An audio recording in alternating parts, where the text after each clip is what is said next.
E aí pessoal, tudo bem? Hoje eu gostaria de conversar com vocês sobre um capítulo desse livro aqui, ó. Personalidade, uma análise do comportamento, do Robert Lundin. Eu não sei se a pronúncia é essa mesma, Lundin, mas tanto faz, né? É um livro já antigo, ele é de 1977, eu comprei ele usado na internet. E em uma das páginas vem aqui uma anotação que talvez seja do primeiro dono, que se chamava Marcos Vinícius Fontes dos Reis, número 26, turma D2, 1978. Talvez fosse um acadêmico de psicologia em 1978. E eu gosto de livros usados porque, por vezes, vem anotações no meio feitas por pessoas que talvez até já faleceram, né? E é no capítulo 15 desse livro do Lundin em que se encontra uma exploração sobre o comportamento neurótico. O capítulo 15 está na página 403. Vocês vão gostar bastante de ler esse livro, é excelente, sabe? Mas vamos lá então. Como o autor explora a questão do comportamento neurótico? Ele explora de uma forma bastante interessante, apesar da época, né? Vamos considerar também que é um livro antigo, então tem algumas ideias inadequadas, algumas coisas já ultrapassadas, entende? Porém, de modo geral, a forma como o autor trabalhou o comportamento neurótico me pareceu bastante interessante, né? A ponto da gente poder até conversar a respeito, né? Ele trabalhou da seguinte maneira, né? Eu fiz aqui algumas anotações. Ele parte do princípio, né, de que a maioria dos psicólogos, independentemente do seu referencial técnico-filosófico, pode concordar com a ideia de que a neurose envolve uma série de categorias de comportamento que podem ser, ou que podem incluir, né, as fobias, as obsessões, a impulsividade, falta de autocontrole e uma série de distúrbios da ansiedade.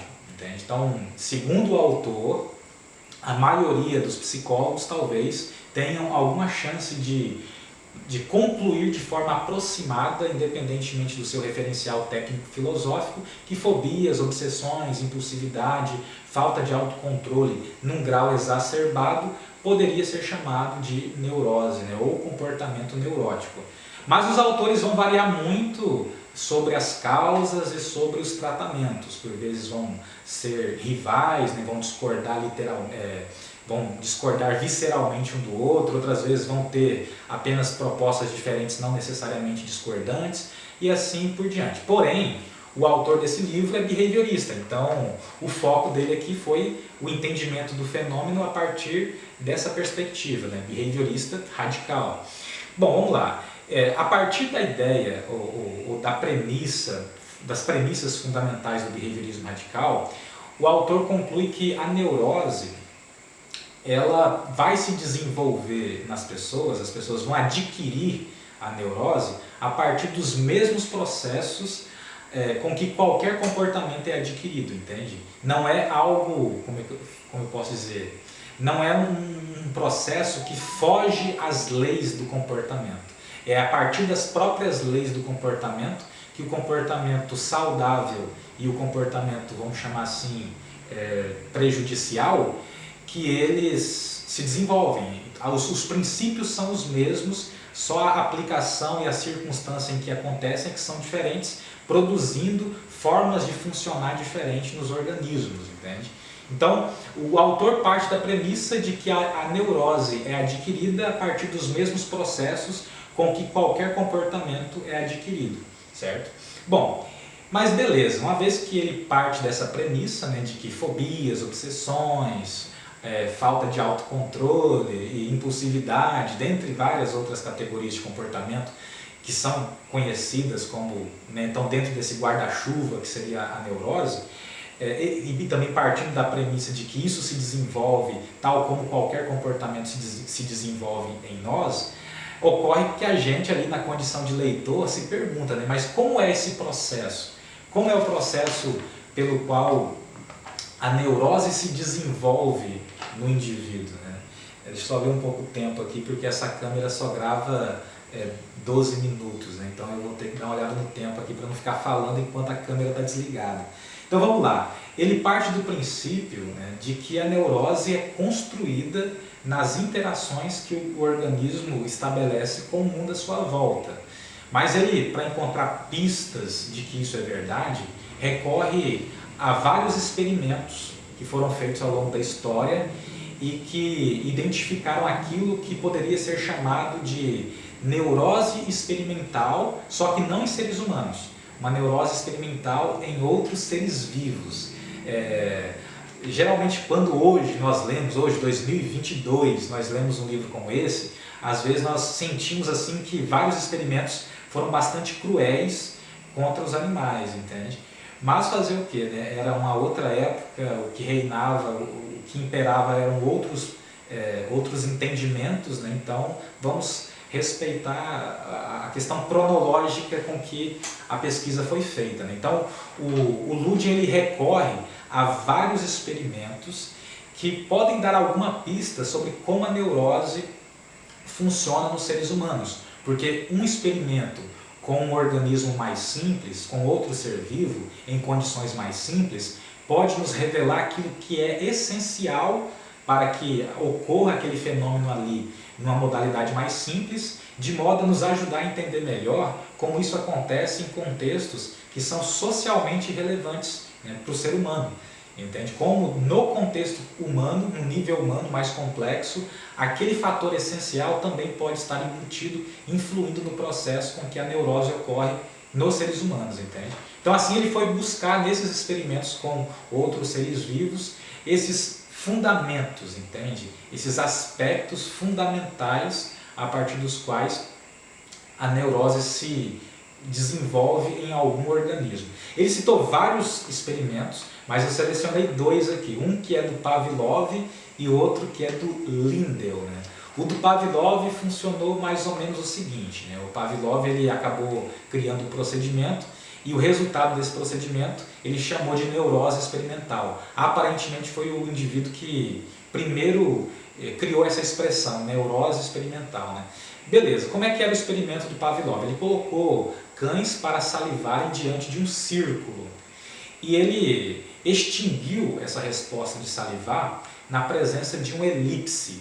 Um elipse é quase como se fosse um círculo, só que achatado, assim, um formato quase oval, entende?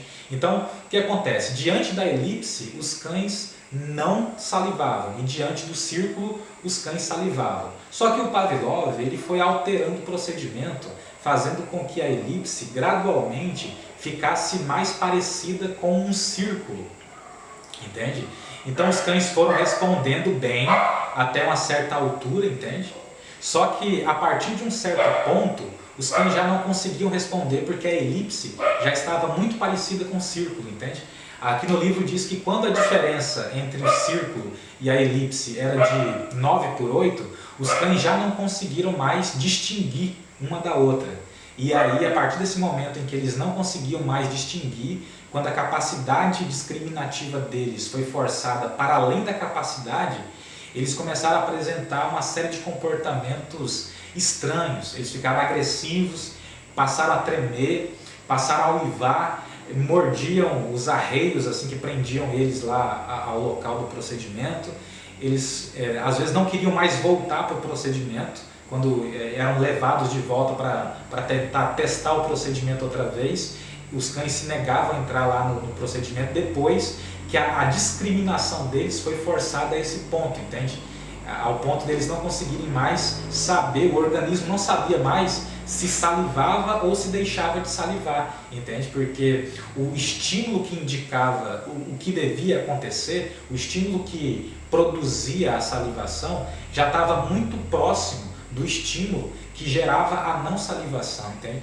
Então, quando essa diferença ficou muito próxima, os cães tiveram uma alteração de comportamento bastante significativa e a essa alteração de comportamento o Pavlov chamou de neurose experimental, né? Então esse foi aí o primeiro experimento que o Lundin mostra aqui no livro, né? Que ele fala sobre esse procedimento. Ele fala de outros também, mas eu vou citar só mais um, que é do Lindell, né? Foi um procedimento diferente, não foi com cães, foi um procedimento com carneiros. Então ele colocava um som para os carneiros ouvirem e depois de uma janela de tempo, depois de um certo prazo, vinha um choque elétrico e os carneiros aprendiam com o tempo, depois do som, a fazer alguma coisa para evitar esse choque elétrico, entende? Só que aí o Lindell e os colaboradores dele foram fazendo o seguinte, aumentando gradualmente o prazo entre a apresentação do som e a ocorrência do choque elétrico, né? De 5 segundos para 10, para 20, para 25, né? E aí eles perceberam que depois de 30 segundos, a partir dos 30 segundos de distância entre o som e o choque elétrico, os carneiros não sabiam mais a hora certa de fazer aquilo que devia ser feito para o choque não acontecer. E eles começaram a apresentar também esses comportamentos de agressividade, de tremores, de confusão, entende? Às vezes, no caso dos carneiros, eles até ficavam meio assim, paralisados. Espera aí, está na hora de desligar a câmera.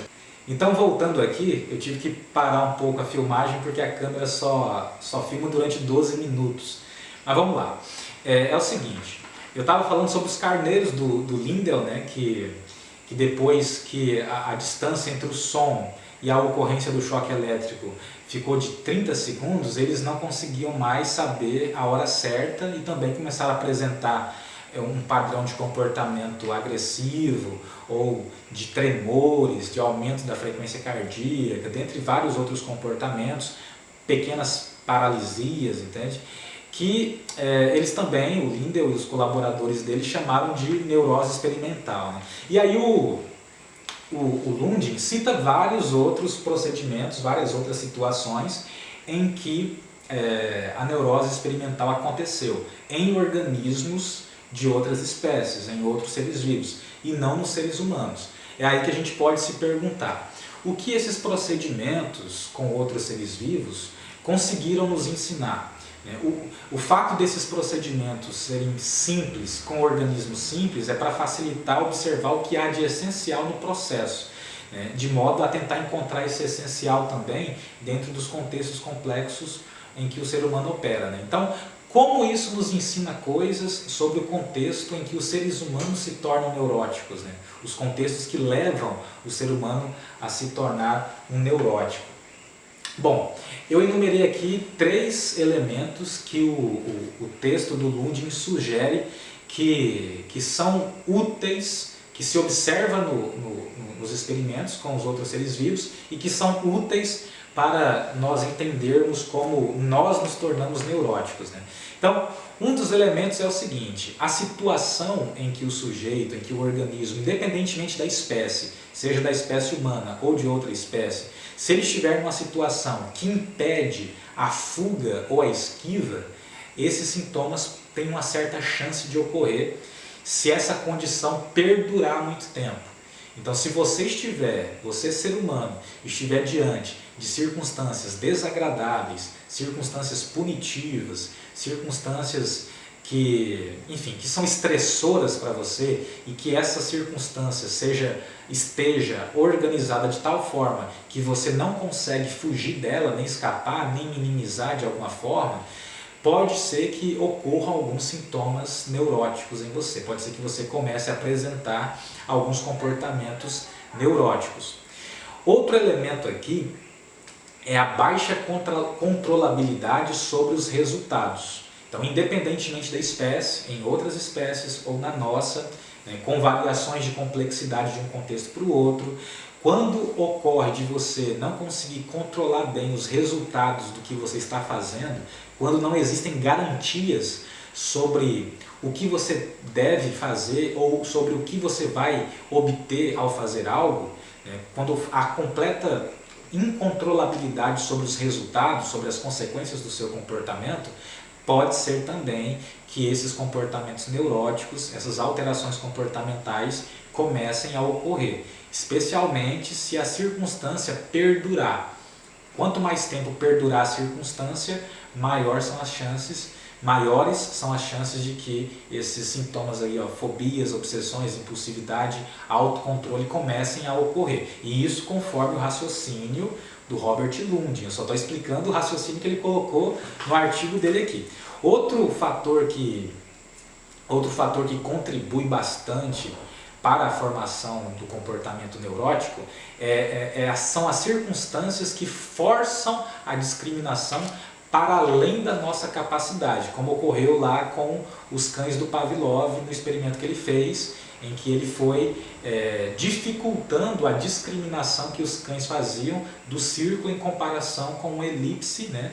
Então ele forçou a discriminação desses cães a um ponto que gerou neles enfim, uma série de comportamentos desfavoráveis, né? Os cães ficaram muito agressivos e se revoltavam, tinham tremores, né? Então, quando nós humanos também estamos diante de contextos que forçam a nossa capacidade discriminativa para além daquilo que nós podemos fazer, aí a gente também pode começar a ter uma série de comportamentos, começar a apresentar, melhor dizendo, uma série de comportamentos conhecidos como neuróticos, entende? Então veja bem como conhecer a essência de um processo sob circunstâncias mais simples nos ajuda a compreender como os processos estão se dando em condições mais complexas, no nível humano, né? Beleza, aí vamos agora falar sobre como isso se distribui no nosso contexto, porque isso ocorre com todo mundo apresenta, ou melhor, todo mundo apresenta algum comportamento diferente em alguns momentos sob certas circunstâncias, né? São geralmente circunstâncias que envolvem punições, circunstâncias aversivas às quais você se expõe depois que se comporta, entende? Mesmo que essas condições não sejam liberadas por outras pessoas. Circunstâncias acidentais também podem ser punitivas. Vamos supor, você saiu de carro e sofreu um acidente. Essa circunstância, o acidente, foi punitiva para o seu comportamento de sair de carro, entende? Você pode no futuro começar a apresentar uma série de respostas ansiosas em relação à necessidade de novamente sair na rua, entende? Conflitos, né? Conflitos também são outras circunstâncias que geram o comportamento neurótico. Como são esses conflitos? Tecnicamente falando, a partir daquilo que o Ludin coloca no livro, né, o conflito ele sempre envolve uma circunstância de escolha. Você vai ter que escolher. São duas circunstâncias que você tem que... circunstâncias ruins que você tem que lidar. Se você escolhe fugir dessa, você obrigatoriamente cai na outra. Se correr o bicho pega, se ficar o bicho come. Então, esse tipo de conflito em que você, ao escapar de uma circunstância aversiva, você se expõe a outra, né? Você meio que evita uma situação pior e se expõe a uma situação menos pior, né? Esse tipo de conflito também pode gerar esse tipo de comportamento chamado de neurótico. Frustração, que é quando você tem um certo conjunto de comportamentos que obtém uma certa gratificação e aí de repente esses comportamentos são impedidos, ou quando você se comporta e obtém os resultados, só que aqueles resultados não são o que você esperava, né? Aquilo que a gente chama de frustração também, mas não apenas ocorrências isoladas, são ocorrências constantes de punições, conflitos, frustrações, entende? Que vão, às vezes, forçando a nossa discriminação para além da nossa capacidade para tentar resolver os problemas do dia a dia. É aí que a gente começa a ter uma série de desajustes, entende? A gente começa a apresentar comportamentos que são prejudiciais, certo? Mas beleza, uma vez que todas essas premissas aqui já foram exploradas, nós chegamos a duas conclusões bem legais, né?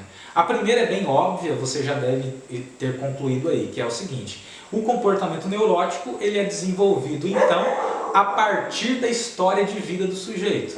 É na história de vida que o sujeito vai se expor às interações conflituosas, às frustrações, às punições, enfim, aos traumas, e é ao longo dessa história que os comportamentos neuróticos vão se desenvolver a partir do que acontece nessa história.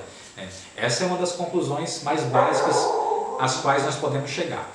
Outra conclusão bem legal, né, é a seguinte, né, é de que o comportamento neurótico nem é uma conclusão, na verdade já é quase uma proposta filosófica da coisa, né, que o comportamento, né, seja ele neurótico ou qualquer outro comportamento, ele é a melhor tentativa que a pessoa consegue no momento para se adaptar àquela situação.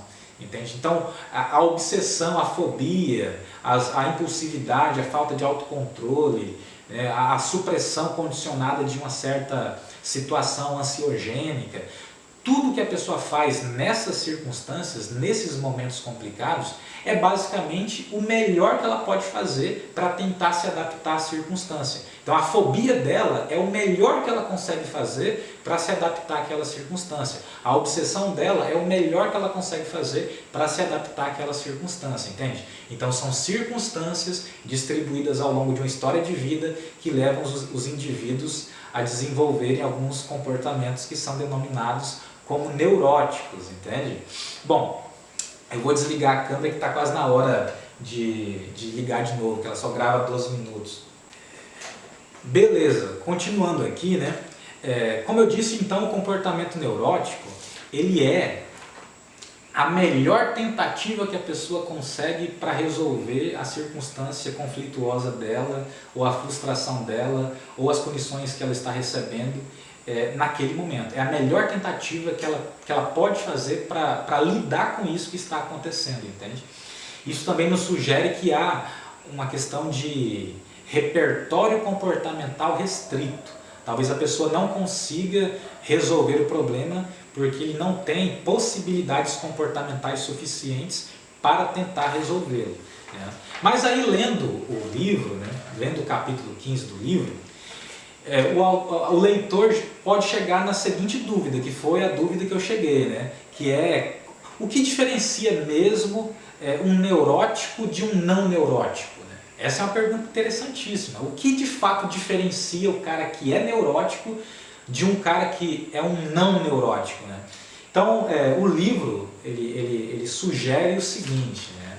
O autor do livro sugere o seguinte, que o neurótico, veja só, o neurótico está num contexto que permite, o não neurótico, né? O não neurótico está num contexto que permite que as soluções para os conflitos sejam aceitáveis ou incentivados pela sociedade / família. Então veja bem, a pessoa que não é neurótica, ela também se expõe a tudo que eu falei aqui. Porém, o contexto ao qual ela está exposta, essa pessoa está exposta, esse não neurótico está exposto, esse contexto permite que ele solucione essas questões, entende? De formas que são aceitáveis pela família e pela sociedade, entende? O contexto está configurado favoravelmente para que essa pessoa, ao se expor a essas questões aversivas, a esses contextos conflituosos, que ela consiga solucionar de um modo considerado adequado, entre aspas, né? Mas e o neurótico, né? Aí que vem o mais interessante, ó. O neurótico está num contexto sociofamiliar sem soluções aceitáveis para o tipo de conflito que ocorre, entende? Veja só, o neurótico, ele desenvolve esses padrões, né? Meus cachorros estão latindo ali, espero que não esteja atrapalhando muito aqui, né? Mas veja bem, o neurótico é o indivíduo que está num contexto que tem um conflito, um contexto que está organizado de tal maneira que as formas pelas quais ele tem disponível para tentar resolver a situação não são aceitáveis pela família nem pela sociedade. Imagina, por exemplo, uma mulher que é casada com um indivíduo que é alcoólatra e sempre que ele bebe ele fica agressivo e bate nela. Então ela sabe nesse contexto que quando ele bebe ele fica agressivo e ela vai receber uma estimulação aversiva, uma estimulação dolorosa, né? Além da estimulação dolorosa das pancadas, tem a questão da humilhação, né? Porque apanhar não é só sobre levar pancadas, apanhar é sobre ser humilhado também, né? Então vamos supor que o cara bebe, chega em casa agressivo e bate nela. Só que depois de um tempo o comportamento agressivo dele varia e aí ele começa a bater nela também quando não está alcoolizado. Aí ela começa a perder essa referência. Ele me bate quando está alcoolizado e quando não está, ele não me bate. Mas depois tudo muda. Ele me bate aqui, alcoolizado, e quando não está alcoolizado também. Então ela perde essa referência para discriminar uma situação da outra. É aí que começam a ocorrer uma série de sintomas. entende? Nessa pessoa. Se ela não tem opções para sair desse relacionamento, se ela não tem formação, se ela não tem condições de se profissionalizar e trabalhar, coisas assim, ela vai se ver numa circunstância em que ela não consegue fugir. Olha só os elementos que eu mencionei lá atrás, né? Situações que impedem a fuga e a esquiva, né? Baixa controlabilidade sobre os resultados dos próprios comportamentos, né? E circunstâncias que vão forçando a capacidade de discriminar da pessoa para além do que a pessoa consegue, né? Então ela vai apresentando esses sintomas que são chamados de neuróticos, né? São chamados os comportamentos neuróticos. Então, pessoal, eu achei que a discussão que o Lund construiu sobre comportamento neurótico foi bem interessante, por isso que eu resolvi conversar com vocês a respeito. Então era basicamente isso mesmo, espero que vocês tenham gostado do livro, ou melhor, do vídeo, e busquem esse livro, Personalidade e uma Análise do Comportamento. Tem muitos casos e muitas ideias interessantíssimas aqui, apesar de ser um livro antigo. Então é isso mesmo, valeu e até a próxima!